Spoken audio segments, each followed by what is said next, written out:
My grandson asked me something over dinner last Sunday that made me think about one of the most complicated corruption cases I've ever handled. "Grandpa," he said, passing the salt, "what's the difference between helping people and using people?" I thought about Margaret Dalton, wife of Providence City Council leader Thomas Dalton, who came to my courtroom thinking she was a community helper when she was actually running a criminal enterprise from her kitchen table. This is the story about how someone can convince themselves they're doing good while systematically corrupting the very systems designed to keep communities safe and fair. It started with what should have been a routine citation for operating a business without a proper license. Margaret Dalton was charged with running an unlicensed consulting service from her home, helping property owners navigate the city's building permit process. But the investigation that led to her citation revealed something far more serious than a simple business licensing violation. It uncovered a sophisticated corruption network that had been operating for 3 years and had affected hundreds of construction projects throughout Providence. But Margaret Dalton wasn't just any unlicensed consultant. She was the wife of Thomas Dalton, who'd served on the Providence City Council for 12 years and chaired the Committee on Building and Development. Thomas Dalton was one of the most respected voices on housing policy, known for his advocacy for affordable development and his efforts to streamline the permit process for small contractors. What made Margaret's case unusual wasn't her lack of a business license. That's a common violation that usually results in a small fine and instructions to register properly. What made it unusual was the sophisticated corruption scheme that had been operating from her home office for 3 years, generating hundreds of thousands of dollars while systematically undermining the city's building safety processes.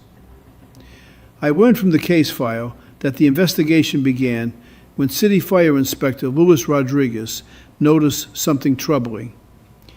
He'd been tracking permit approvals and found that contractors who worked with Margaret's consulting service were receiving variances and exemptions at rates far higher than normal. I read his analysis showing that buildings permitted through Margaret's intervention were failing safety inspections at twice the normal rate. Some had electrical systems that didn't meet code. Others had structural modifications that created fire hazards, and several had accessibility features that were substandard or completely absent.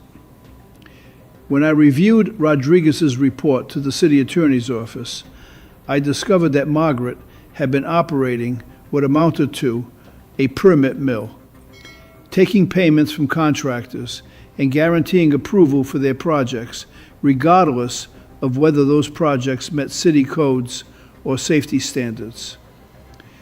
When Margaret appeared in my courtroom that Tuesday morning in March, she carried herself like someone who genuinely believed she'd done nothing wrong. She wore conservative clothes that suggested respectability, had the confident posture of someone accustomed to community involvement, and seemed more confused than concerned about being there. Behind her sat her husband Thomas, and I could see immediately that this was a man in crisis. His political career had been built on government transparency and ethical development practices, but his wife had just been caught selling the very permits his committee was supposed to oversee. "Good morning, Mrs. Dalton," I said, as she approached the defendant's table. "You're charged with operating a business without a license and receiving illegal payments related to municipal permit processes. How do you plead?" Margaret looked at me with the expression of someone who thought this was all a misunderstanding. "Not guilty, Your Honor. I believe there's been some confusion about my community service work." Community service work. That was how she characterized selling building permits for cash. "Mrs. Dalton, these charges stem from your operation of an unlicensed consulting business that allegedly facilitated building permit approvals. Can you explain your activities? Your Honor, I help people navigate the city's complicated permit system. Many contractors struggle with the paperwork. She provided guidance and support. Margaret was describing bribery as customer service. Mrs. Dalton, do you provide guidance to everyone or just certain contractors? I focus on small family businesses and immigrants who need the most help. Mrs. Dalton, the investigation. This single question hits like a gavel strike hammer: help versus exploitation. What starts as a family dinner story is about to unravel into a full-blown political corruption scandal, the kind that exposes how power, privilege, and self-deception collide inside city government. ICE #TrueCrime #courtroom story. Here's where the case escalates fast. Police car light indicates that you charge fees for permit assistance and that your client's permits were approved at unusually high rates. Can you explain this pattern? Your Honor, my success rate is high because I help people prepare proper applications. How do you explain the unusually high approval rates? When people do the work correctly, their permits get approved. When people do the work correctly. She was suggesting that her clients succeeded because she taught them proper procedures, not because she was bribing officials. Mrs. Dalton, investigators found $47,000 in cash in your home office, along with records showing payments from contractors whose permits were approved by the city. How do you explain this money? Margaret shifted uncomfortably for the first time. Your Honor, that money represents fees for legitimate consulting services. I help people with paperwork, explain requirements, and provide advice based on my husband's experience with city government. That's when I realized Margaret might actually believe her own story. She'd rationalized her criminal activity as helpful community service. Mrs. Dalton, let me read you some entries from your records that were seized during the investigation. I opened the file and found specific examples. March 15th, received $2,800 from Santos Construction. Note says, residential addition permit, 48-hour approval needed. The permit was approved the next day. Margaret nodded. I helped Mr. Santos understand exactly what documents he needed and how to present his project to meet city requirements. April 3rd, received $4,200 from Diamond Developers. Note says, commercial renovation permit, code variance required. The variance was granted within 72 hours, when similar applications typically take 3 to 4 weeks. I helped them prepare a more compelling case for their variance request. May 12th, received $6,500 from Riverside Properties. Note says, multi-unit conversion, fire safety waiver needed. The waiver was approved despite objections from the fire marshal. Margaret was quiet for a moment. Sometimes, the city's safety requirements are overly strict for buildings that can be renovated to meet practical safety standards. Sometimes, the city's safety requirements are overly strict. Margaret thought she was qualified to override fire marshal decisions. Mrs. Dalton, how exactly did you help these contractors get their permits approved so quickly? That's when Margaret said something that revealed everything about her mindset. Your Honor, I know how the system works because my husband chairs the development committee. I understand what commissioners are looking for and how to present projects in ways they'll approve. I use my knowledge to help small contractors compete with big developers who have expensive lawyers and lobbyists. She used her knowledge. Margaret was openly admitting that she leveraged her husband's position for profit. Mrs. Dalton, did you ever contact city officials directly about your client's permit applications?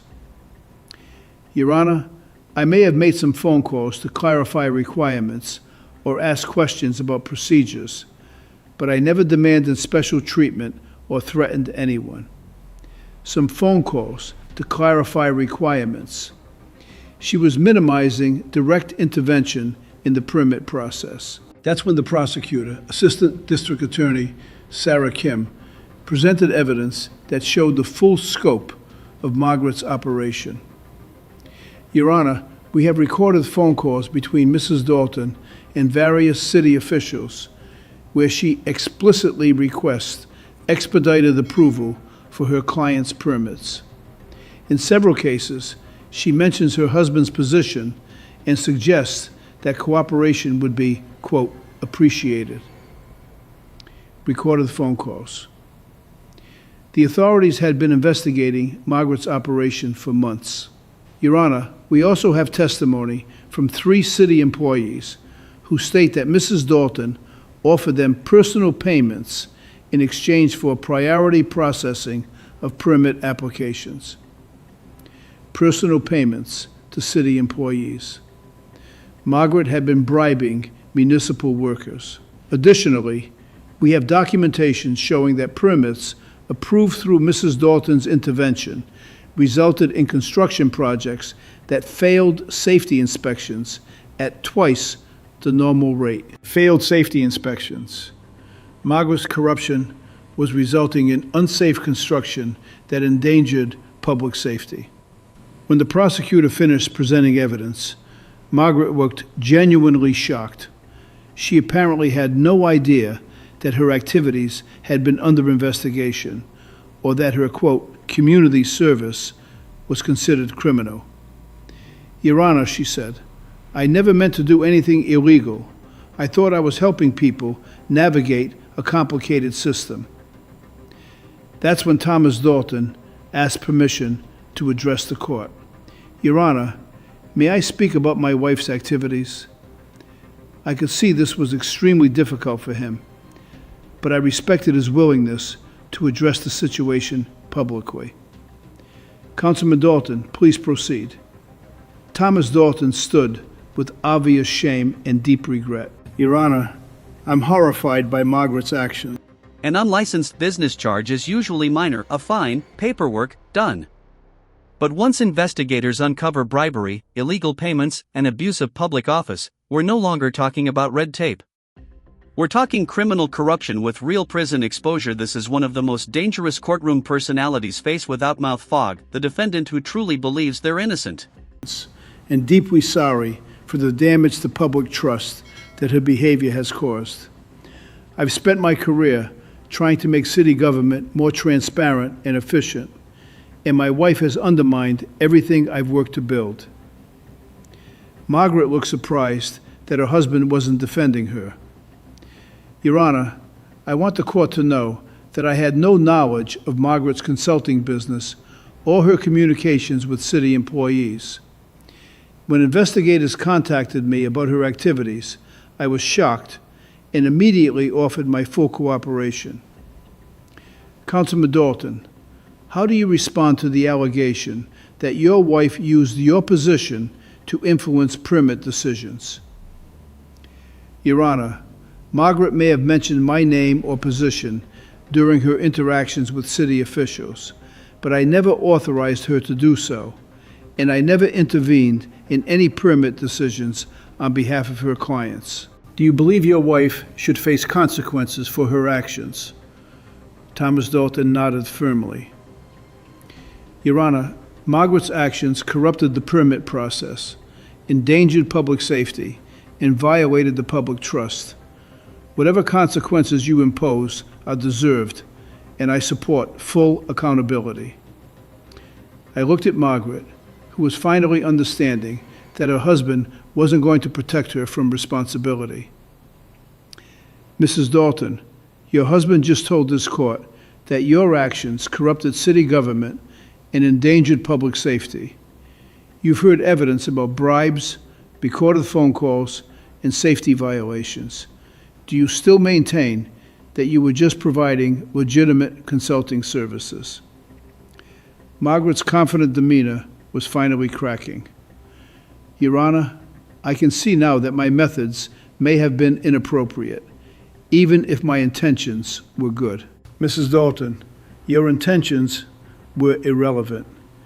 You sold access to city government, corrupted the permit process, and enabled unsafe construction that put people at risk. Those weren't inappropriate methods. They were criminal acts. I prepare to deliver my sentence. Mrs. Dalton, I'm going to help you understand the difference between helping people and exploiting people. Margaret looked nervous about what was coming next. You're sentenced to 18 months supervised probation, during which you complete 300 hours of community service with Habitat for Humanity, where you learn what legitimate construction assistance looks like.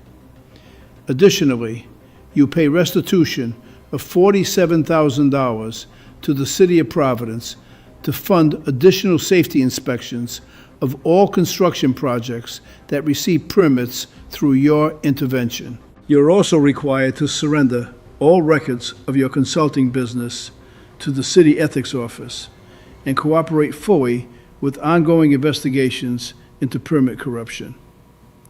But most importantly, you're permanently banned from any involvement in municipal permit processes, including consulting, advising, or assisting contractors with city applications.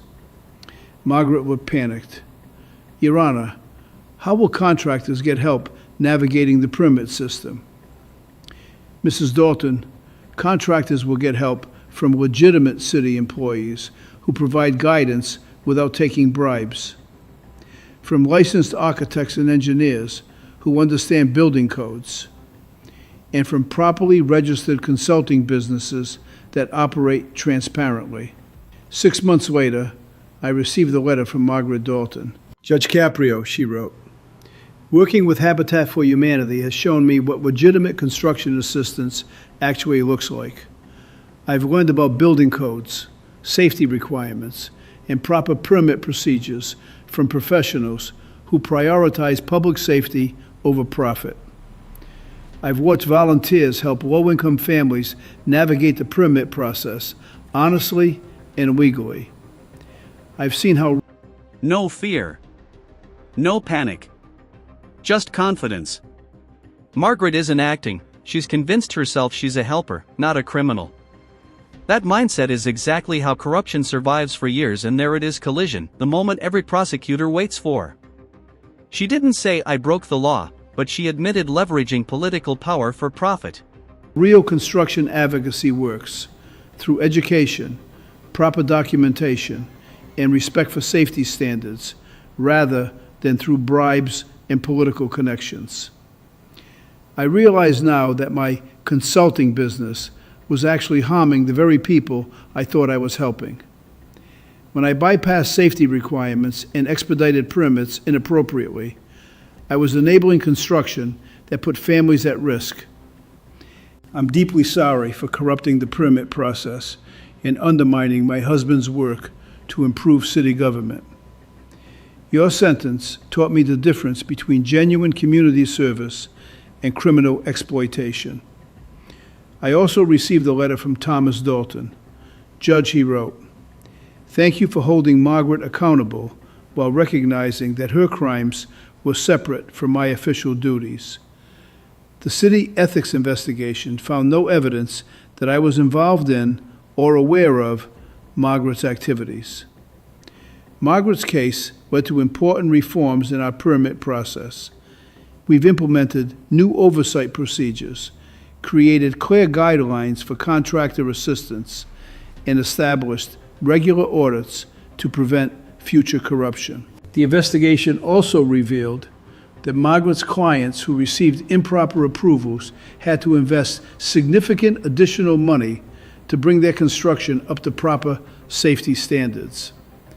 What they thought was a shortcut ended up costing them more time and money than following the proper process would have required.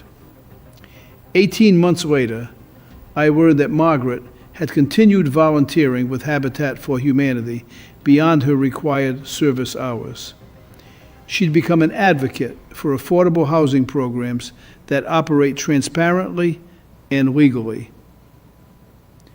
The Margaret Dalton case also triggered a comprehensive review of the city's entire permitting process. The investigation revealed that Margaret's corruption had affected over 200 construction projects across Providence, with total financial impact exceeding $2 million in improperly approved construction and required safety retrofits. Several buildings that received permits through Margaret's intervention required extensive and expensive modifications to meet basic safety codes. One residential project had to be completely reconstructed when inspectors discovered that its electrical system posed a serious fire hazard. Another commercial renovation was shut down when engineers found structural modifications that violated load-bearing requirements. The city established a permit integrity task force that implemented new oversight procedures, created clear guidelines for contractor assistance, and established regular audits to prevent future corruption. The task force also created a public database of all permit applications and approvals, making the process transparent and accountable. Thomas Dalton resigned from his position as chairman on the Committee on Building and Development, though he remained on the City Council. His resignation statement emphasized his commitment to rebuilding public trust in the permit process and his support for the new transparency measures. The Margaret Dalton case taught me something important about the difference between helping people navigate systems and corrupting those systems for profit. Margaret had convinced herself that her criminal activity was community service because she was helping people achieve their goals faster and easier. But when you bypass safety requirements, bribe city officials, and exploit political connections, you're not helping people, you're endangering them. The contractors who paid Margaret thought they were buying efficiency, but they were actually buying defective permits that resulted in unsafe construction. Building codes and permit requirements exist to protect public safety. When someone corrupts those processes for profit, they're not just stealing money, they're putting people's lives at risk. The families who live in buildings that don't meet safety standards, the workers who labor in structurally unsound commercial spaces, and the communities that depend on proper fire safety measures all suffer when permit corruption undermines protective regulations. The most important lesson from that March morning wasn't about Margaret's specific crimes, but about understanding that legitimate help means teaching people to succeed within proper systems, not teaching them to circumvent those systems through corruption. When someone needs assistance with permits or government processes, they deserve guidance that's honest, legal, and designed to protect public safety. They don't need access to corrupt shortcuts that undermine the very protections those processes were designed to provide. Margaret Dalton thought she was helping contractors by selling them permit approvals. She learned that real help means supporting people through legitimate channels that prioritize safety, transparency, and equal treatment for everyone. And the City of Providence learned that preventing corruption requires constant vigilance, and that even well-intentioned people can become criminals when they stop believing that good intentions justify illegal methods. I'm Frank Caprio. Remember, sometimes the best judgment is not in the book, it's in your heart. Thanks for listening, and God bless. That's the legal red line. Intent doesn't save you when access is sold and safety is compromised. This case just flipped from denial to damage control. This might be the most powerful moment in the entire case. Flushed face. No cover-up. No excuses. A public official choosing integrity over family loyalty. That single statement dismantles Margaret's safety net and reminds us that real leadership isn't protection, it's accountability.